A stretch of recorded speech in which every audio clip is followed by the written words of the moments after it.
सुवार्ता सांगता तशें साबता दिसा सिनागोगांत जेजू शिकोवंक लागला आनी उजवो हात आंकडलेलो मनीसय थंय येदोळूच पावला. फारिजेव आनी शास्त्रींचो पंगड जेजू कांय आंकडलेल्या हाताच्या गुण करीत काय म्हूण पळोवंक आनी अशें ताका गुणयांकार करूंक पारत करून रावला.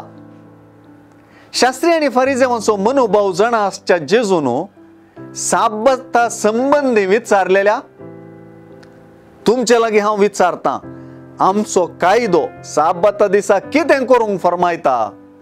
बरें करूंक गी वायट करूंक? मनशाचो जीव वाचोवंक गी तो काडूंक? म्हणल्या सवालांनीच जाप निशेता. जेजू बरें करूंक आनी जीव वाचोवंक सोदता तर शास्त्री आनी फारिजेव आपणाक कळीत आसून वा नासतना ह्या गजालींक विरोध आसचें दिसून येता. तांचो राग आनी जेजू कितें करचो म्हणलो तर्क हाका साक्ष जाता.